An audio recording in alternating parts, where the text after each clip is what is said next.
tes cek sound. Oke, masuk ya. Oke, assalamualaikum warahmatullahi wabarakatuh, and welcome back to my YouTube channel. Dan di video kali ini masih dengan biologi umum ya. Oke, so untuk kita mulai daripada modul ke-6, di mana modul ke-6 ini terkait dengan ini ya, terkait dengan penurunan sifat. Oke, dulu.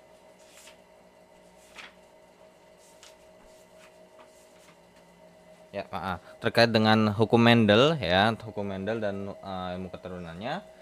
Nah, sekarang kita mulai dari untuk tes formatif 1 ya. Di modul ke-6 ini ada 3. Oke, kita mulai dari tes formatif 1. Nomor 1, Gregor Johann Mendel diabadikan sebagai bapak genetika karena menemukan teorinya setelah mengadakan berbagai penyilangan ya. Oke, jadi bukan kalau mutasi udah nggak mungkin karena terkait dengan genetika ini terkait dengan penyilangan yang dimana Johann Mendel ini menggunakan yang namanya tanaman kacang ercis untuk menemukan hukum Mendel 1 dan hukum Mendel 2 ya. Oke. Nah, so untuk nomor 2, hasil penyilangan pada Pisum sativum atau kacang ercis ini oleh Mendel dilaporkan dalam paper atau sebenarnya paper itu bahasa lainnya daripada ini ya, laporan seperti itu atau jurnal seperti itu yang berjudul Experiment in Plant Hybridation ya. Jadi jawabannya adalah C. Ini terkait dengan sejarah ya, terkait dengan sejarahnya bahwa sebenarnya si George Johann Mendel ini diabadikan sebagai bapak genetika tuh nggak langsung berdasarkan penemuannya langsung jadi gitu. Jadi pertama dia coba dulu nih sampai ketemu di suatu perkumpulan ya kan, sampai ngelaporin dalam paper yang judulnya Experiment in Plant Hybridation, dan sampai di akhirnya itu beberapa tokoh itu mengecek bahwasanya mereka melakukan percobaan yang sudah disampaikan oleh si Mendel ini, dan mereka bekerja terpisah to make sure biar yang namanya tidak ada unsur subjektivitas atau apapun itu, yang pasti dia objektif dan tidak terkait satu sama lain. So ternyata mereka bertiga setuju bahwa ini. Nah, barulah si Mendel ini diabadikan sebagai bapak genetika ya. Oke, so untuk nomor 3, Pisum sativum memiliki sifat-sifat yang baik untuk percobaan genetika. Kecuali umurnya pendek, justru ini ini bagus. Karena kalau misalnya kita mau mencoba sesuatu dan emang daur hidupnya lama dan panjang, otomatis kita nunggunya lama, ya kan. Sedangkan kita mau butuh percobaan yang akurat gitu kan ya, akurat, cepat. Nah, seperti itu. So, kacang ercis ini adalah memiliki sifat yang namanya umurnya pendek. Terus keturunannya sedikit. Di sini definisi keturunan adalah jumlahnya ya. Jumlahnya sedikit. Of course tidak mungkin, karena kalau sedikit buat apa kan gitu. Alat reproduksinya sempurna, benar ya. Memiliki sifat yang kontras, yang artinya berarti kayak misalnya nih manusia ada yang tinggi, ada yang pendek kan gitu, jelas. Terus juga ada yang misalnya terkait dengan bola mata atau apa deh. Intinya dia sifatnya kontras. Nah, kalau di di kacang ercis ini ada yang misalnya biji bulat sama biji kisut. Terus warnanya, warna bijinya atau warna ini, terus dan lain sebagainya yang kalian bisa lihat di buku itu sendiri ya. Nomor 3, jadi jawabannya B. Nah, so kita hapus untuk nomor 1 sampai nomor 3-nya, dan kita akan lanjut ke soal nomor 4, 5, dan 6. Nomor 4 terkait dengan galur murni, atau artinya berarti yang murni, nggak campuran. Bahwasanya tanaman Pisum sativum atau tanaman kacang ercis ini dapat diperoleh dengan cara apa? Yaitu adalah dengan cara penyerbukan sendiri pada beberapa generasi ya. Nah, jadi ini terkait dengan langkah-langkahnya ya, dimana si Mendel ini dalam melakukan percobaan ada beberapa langkah yang dilakukan. Nah di bagian sini ini termasuk langkah kedua ya. Kalian bisa cek itu ada di halaman 6.4 ya. Halaman 6.3 sampai 6.4. Apa 6.5 deh boleh, nggak apa-apa. Nah, nomor 5. Bastar hasil keturunan induk yang berbeda namun dalam satu ciri. Nah, ya otomatis keturunan induk yang berbeda dalam satu ciri. Yang kita fokuskan adalah satu ciri di sini, ya, yaitu adalah namanya monohibrid. Nah, ya monohibrid. Kalau di hibrid ini dua sifat beda. Oke. Dua sifat beda kayak misalnya kita lagi bahas batang tinggi, batang sama misalnya biji deh. Nah, jadi kayak misalnya kita mau saya ulang lagi ya. Misalnya contoh tanaman kacang ercis tuh apa namanya batang tinggi, biji bulat dikawinkan dengan yang namanya tanaman kacang ercis batangnya pendek, terus bijinya kisut. Nah, itu dua sifat beda. Kalau polyhybrid itu berarti udah lebih daripada dua sifat beda. Ya, bisa 3, bisa 4 ataupun seterusnya ya. Oke, so untuk nomor 6. Bila kita silangkan tanaman kacang ercis berbiji bulat dengan berbiji keriput sebagai P, maka pada F2 diperoleh apa? Nah, F2 ini kan berarti keturunan pertama dijadiin parentalnya lagi. Nah, untuk nomor 6 ini saya anggap bahwa parental satunya ini galur murni semua ya, karena kalau kita nggak dikasih, ini cuman fenotip doang yang dikasih tahu, genotipnya nggak didefinisikan secara spesifik. So kita anggap dia soal yang normal, yang dimana biasanya parental satunya adalah galur murni semua. B besar B besar, ini B kecil B kecil. Oke, ini jadi parental satunya. Nah, P satunya nih adalah B besar B besar, and then disilangkan dengan B kecil B kecil. Nah, ini pengerjaannya otomatis kita cari dulu gametnya apa yang ada. Tapi karena ini satu sifat, tinggal lihat aja nih ada apa aja. Oh, ternyata ada B besar doang nih. Ya udah, berarti gametnya diwakili oleh B besar aja, satu aja cukup. Mau ditulis dua juga boleh, tapi nulisnya atas sama bawah. Ya, B besar yang nanti biasanya kalau ada temennya lagi nanti barulah bisa kita bikin cabangnya lagi. Jadi jangan cuma dibikinnya kiri kanan seperti ini. Kurang pas ya. Jadi ya karena emang sama, ya udah cukup wakilin aja B besar aja. Ini juga B kecil. And then kalau dihasilkan berarti hasilnya adalah F1, yang dimana B besar kali B kecil ya B besar B kecil. Nah, kemudian parental 2-nya ini adalah B besar B kecil dikalikan dengan B besar B kecil. And then berarti gamet keduanya adalah ini B besar B kecil, B besar B kecil. Nah, kalau misalnya emang mau langsung, oh ini ke sini, ini ke sini, ini ke sini, ini ke sini boleh. Tapi kalau mau pakai tabel juga nggak ada masalah ya. Jadi F2-nya hasilnya adalah seperti ini. Oke, nah nah. Oke, B besar B kecil, ini B besar B kecil. Ya udah, B besar B besar jadinya berarti B besar B besar.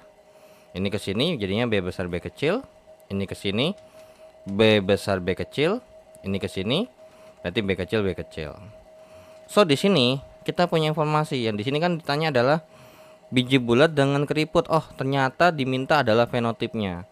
Ya udah, fenotip di sini kalau mau dideskripsikan nomor 1, nomor 2, nomor 3, nomor 4.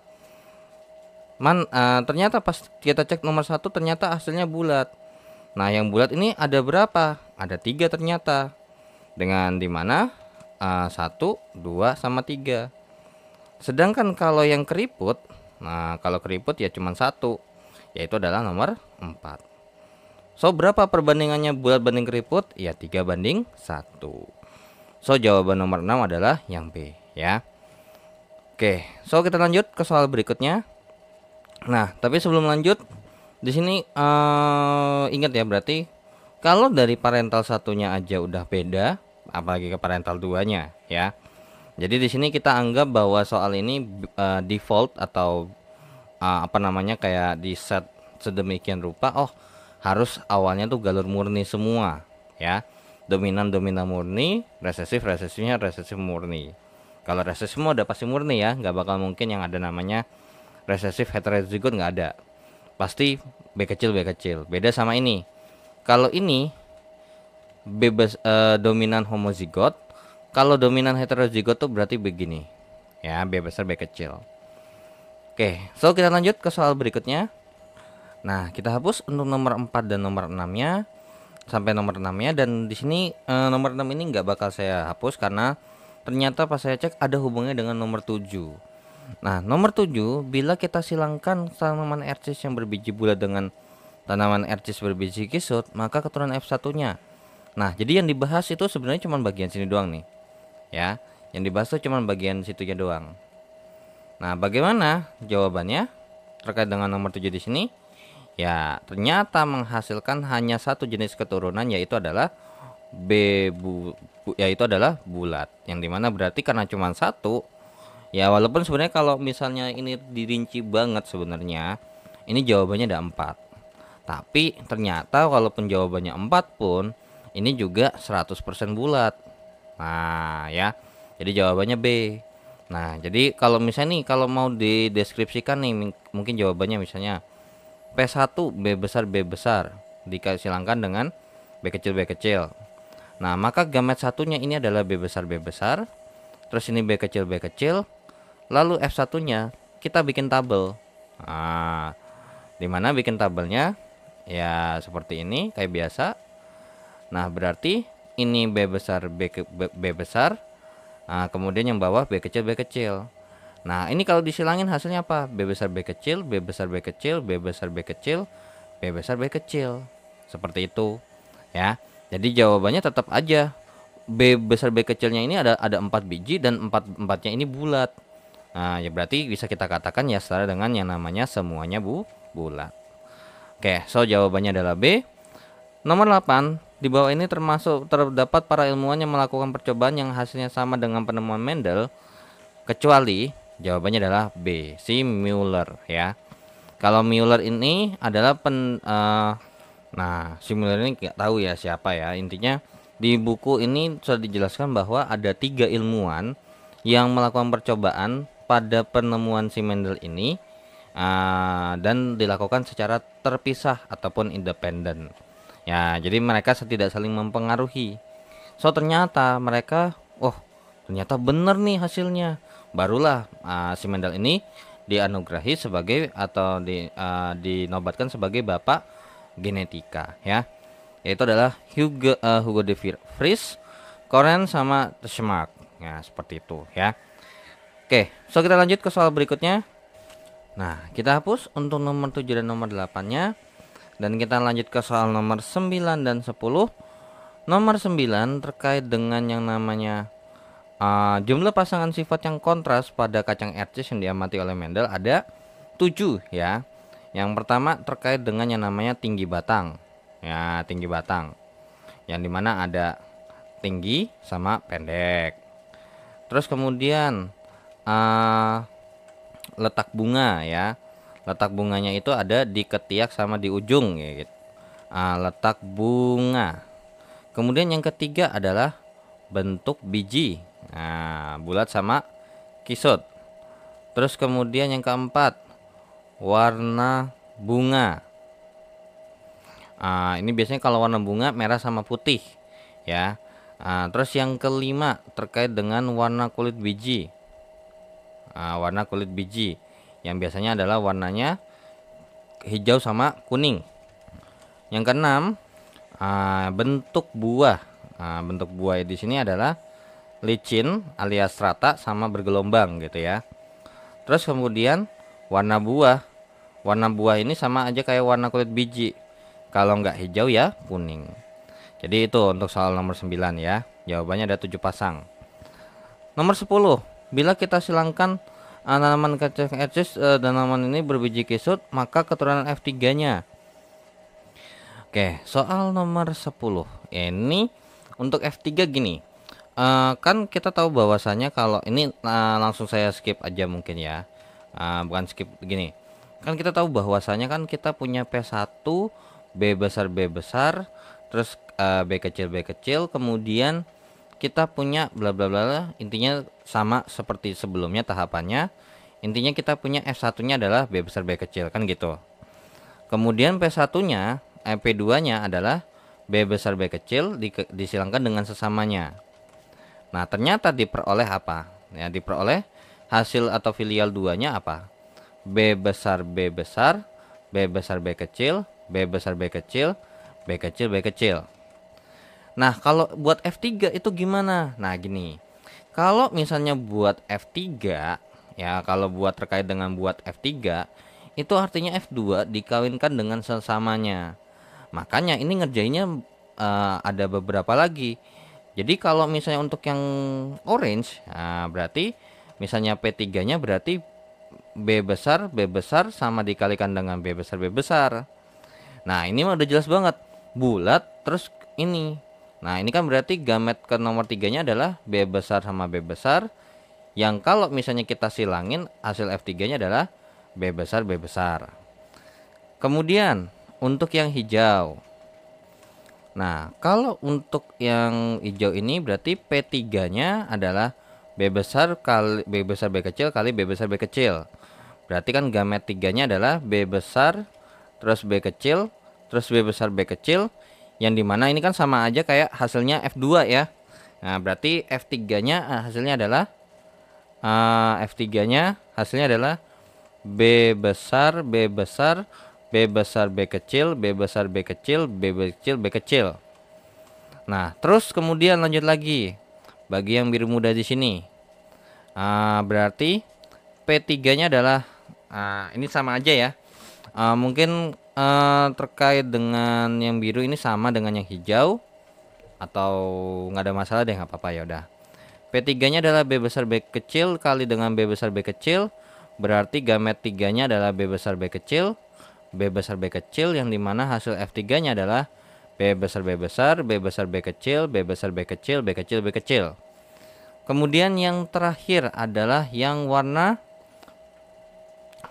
coklat ini ya. Nah, yang coklat adalah P3-nya B kecil B kecil, terus dikalikan dengan B kecil B kecil. Berarti gamet ketiganya adalah B kecil sama B kecil, yang berarti F3-nya adalah 100% kecil. Nah, dari sini dapat disimpulkan apa? Kan ditanya fenotip ya. Ya udah. Ini mungkin dikasih nomor aja.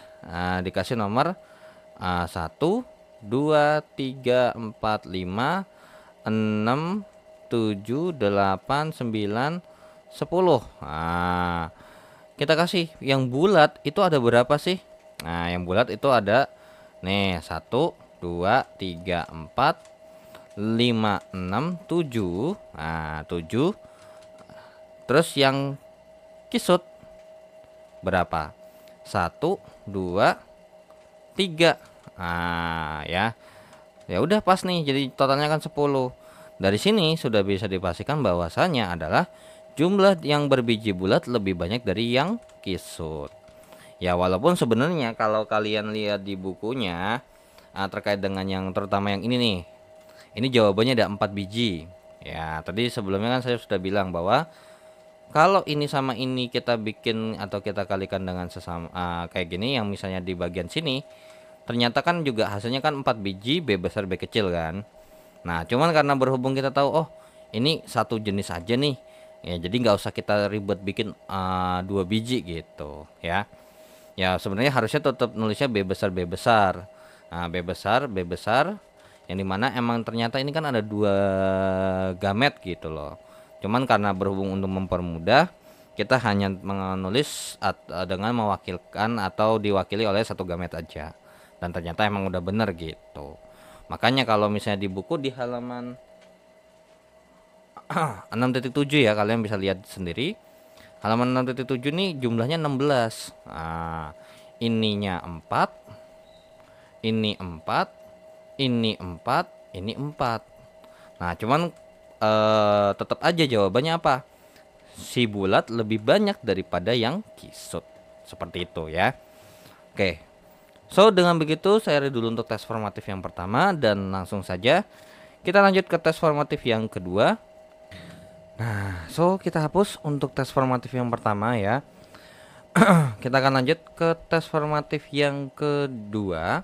Kita mulai dari nomor 1 sampai nomor 3. Oke, nomor 1 terkait dengan hasil penelitian atau hasil percobaan, di mana ya hasil percobaan daripada si ini tanaman ini ya, tanaman apa namanya, si kacang biji RCS ini. Nah, katanya menanam 200 biji, tapi di sini 200. Oke, ini mungkin ini 200 ya. Kan nggak mungkin dong nanam 20 biji yang terus habis itu ada 200 tanaman, kan enggak. Harusnya 200 biji ya 200 tanaman. Yang dimana dibiarkan menyebruk sendiri sehingga dihasilkan sekitar 8.000 biji. Dengan keterangan bahwasanya 6 ribuan itu yang warna kuning dan 2 ribuan yang warna hijau. Nah, di sini ingat biji, untuk kasus biji beda ya dengan warna warna bunga ataupun buah. Yang hijau itu dominan. Kalau di sini ini yang dominan. Nah, ya ini yang dominan. Ini yang resesif. Nah, sehingga ini bisa kita wakilin dengan K besar strip. Nah, yang dimana K besar strip ini berarti K besar mau temennya sama siapa aja kan pasti hasilnya dominan nih. Sedangkan ini yang hijau diwakili oleh K kecil, K kecil.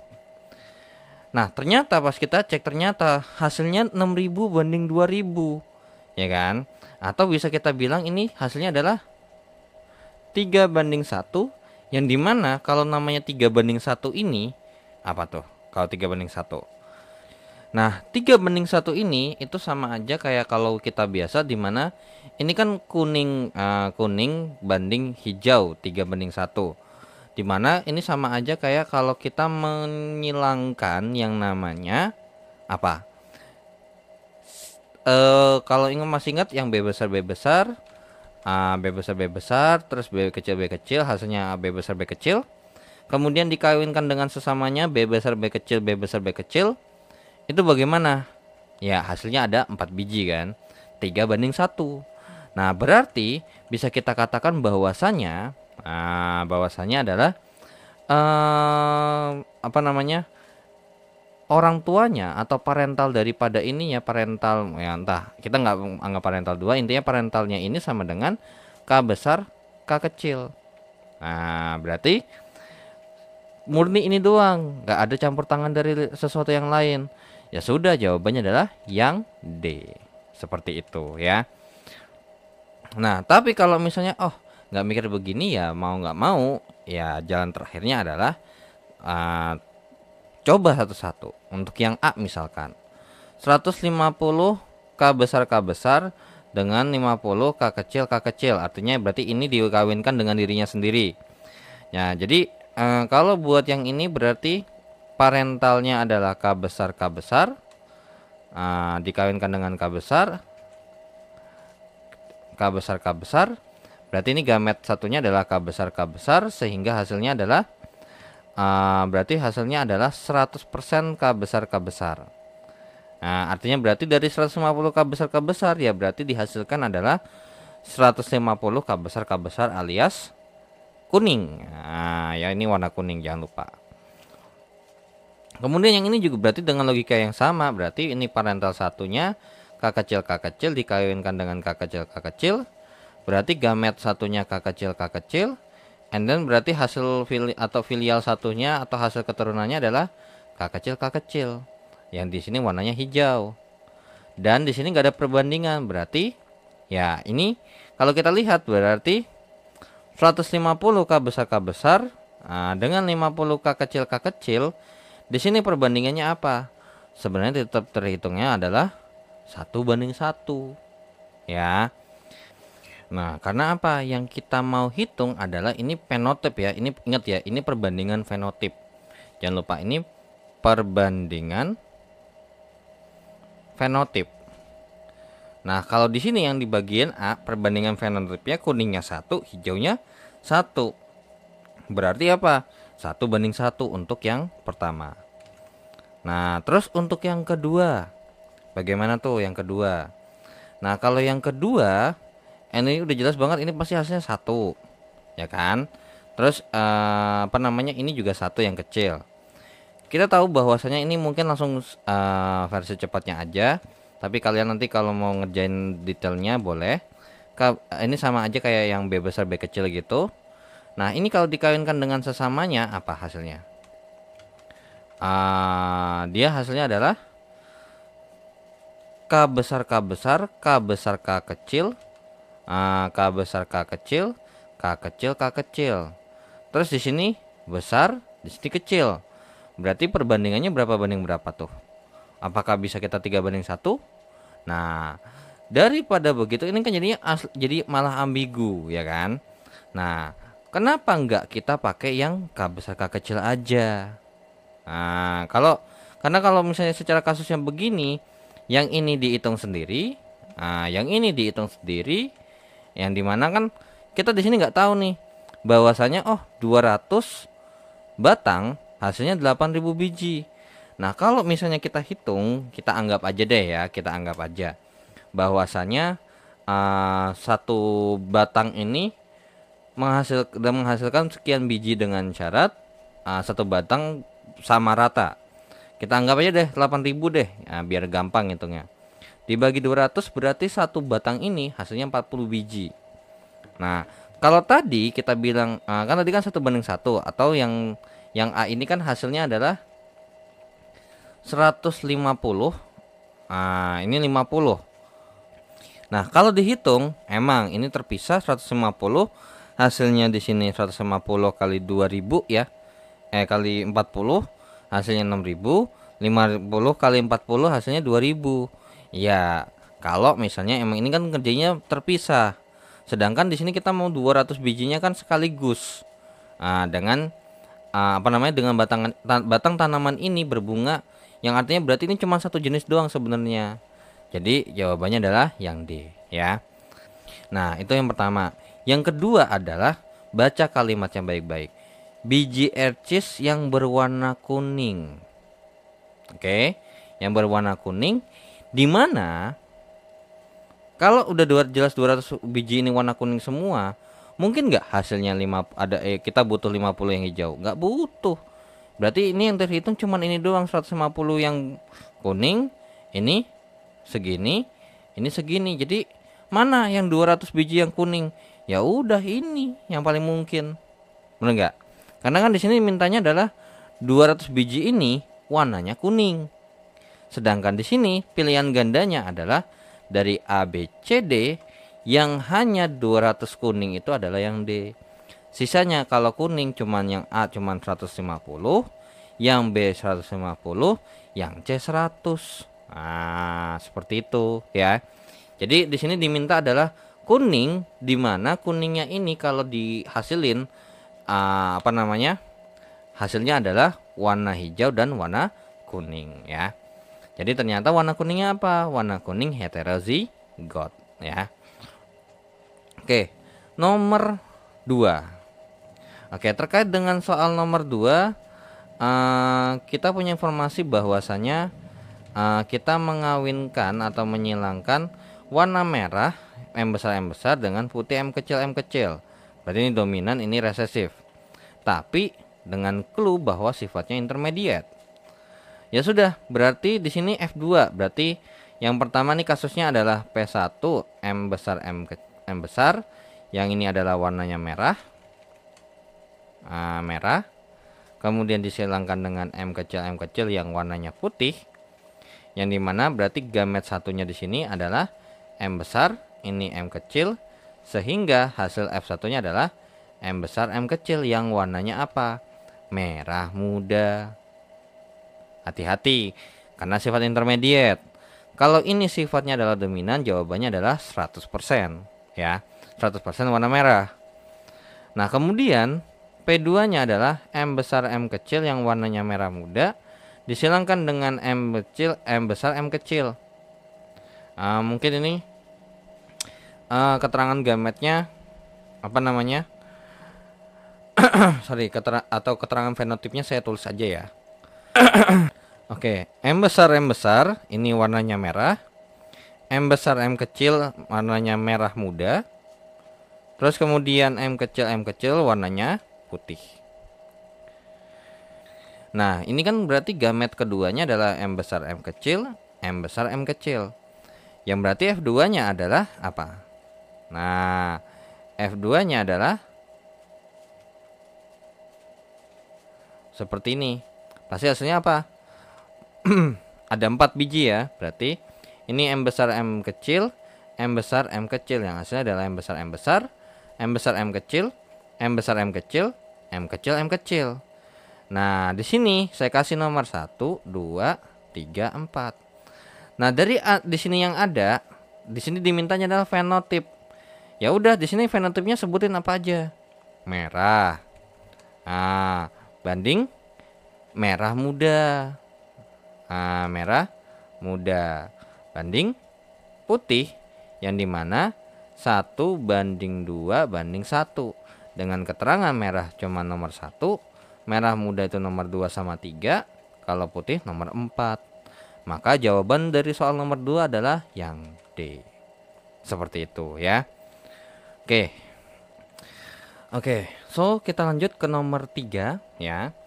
Nah, untuk nomor 3 di sini diminta mana sih persilangan yang hasilnya fenotipnya 1:1. Nah, berarti bisa kita katakan 50%, 50% kan gitu ya. Nah, sekarang mungkin nggak sih kalau yang A ini hasilnya adalah 50%, 50%? Nggak mungkin. Yang namanya putih misalnya nih, kita anggap aja ijo sama ijo ya, apalagi ini cuman satu huruf doang nih semuanya.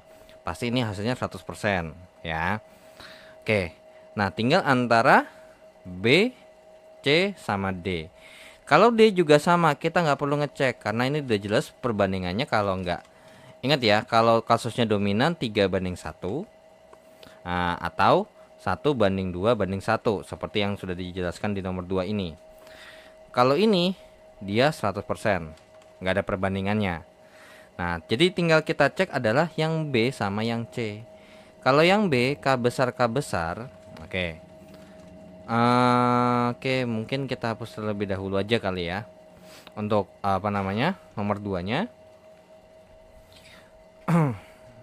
Untuk yang B, kita punya parental satunya itu adalah K besar. K besar silangin dengan K kecil. Terus gamet satunya adalah K besar. Ini K besar, ini K kecil. Oh, ini berarti hasilnya apa? Ini juga 100% ya. Ini sama kayak ketika kita menyilangkan dan mencari F2, di mana P1-nya adalah galur murni semua. Yang dominan galur murni yaitu adalah K besar. Terus yang resesif juga galur murni K kecil. So, hasilnya apa? K besar K kecil 100% kan? Nah, ya udah, sisanya jawabannya apa? Ya udah, yang C. Terbukti kalau untuk nomor 3 yang C ini P1-nya adalah K besar K kecil disilangkan dengan K kecil, berarti gamet yang pertama ini adalah K besar K kecil, ini cuman K kecil. Berarti S1-nya kalau kita bikin ya berarti kita bikinnya adalah seperti ini. Wait. Nah, ini K besar K kecil. Nah, ini K kecil. Ketemu K besar K kecil, K kecil, K kecil. Nah, ya udah, berapa perbandingannya? Ini 1, ini 1. K besar K kecil kita anggap dia warna kuning. Terus K kecil warnanya hijau. Berarti apa? 1:1. Terbukti ya. Oke, so kita lanjut ke soal berikutnya. Nah, kita hapus untuk soal nomor 1 sampai nomor 3-nya dan kita akan lanjut ke nomor 4 dan 5. Nah, untuk nomor 4 terkait dengan jenis gamet. Nah, ini makanya terkait dengan jumlah macam gamet. Inilah yang kenapa saya bilang kenapa jangan kalau nulis walaupun dia sama, atau mungkin ini kalau masih satu huruf nulisnya ke bawah. Nah, jadi jangan bilang oh ini A besar koma A kecil, salah. Nah, ini nulisnya adalah A besar A kecil. And then dari A besar A kecil ini ternyata ada lagi lanjutannya B. Ada berapa macam? 2. Nah, B besar B kecil. Ini juga sama, B besar B kecil. Nah, and then lanjut lagi, ternyata habis dari B besar B kecil lanjut lagi. Ada C besar, ada C kecil juga. Berarti bercabang lagi. Ya. Nah, ini sama kalau masih ingat terkait dengan peluang, ini sama kayak diagram pohon. C besar C kecil, and then di sini C besar C kecil. Ini adalah ada C besar C kecil. Ini C besar C kecil. Lanjut lagi ini. Nah, apa? D besar D kecil. Ini D besar D kecil. Ini intinya setiap ini ada 2 nih. D besar D kecil lagi. Nah, berarti totalnya ada berapa? Ada 16 gamet, ya. Nah, jadi jawabannya adalah yang D. Ya, kalian bisa gambar ini lebih leluasa lagi. Intinya nanti ini ada D besar D kecil, ada D besar D kecil, D besar D kecil, D besar D kecil, D besar D kecil, D besar D kecil, yang dimana kalau kita sebutin yang pertama hasilnya adalah A besar B besar C besar D besar, A besar B besar C besar D kecil, sampai dengan paling bawah adalah A kecil B kecil C kecil D kecil, ya. Oke, itu untuk nomor 4. Kita lanjut ke nomor 5. Diketahui gen untuk mata putih adalah resesif. Nah, berarti merahnya dominan, putihnya resesif. Bila kita silangkan dengan warna merah dengan bermata putih, oke. Di sini hati-hati, merah homozigot.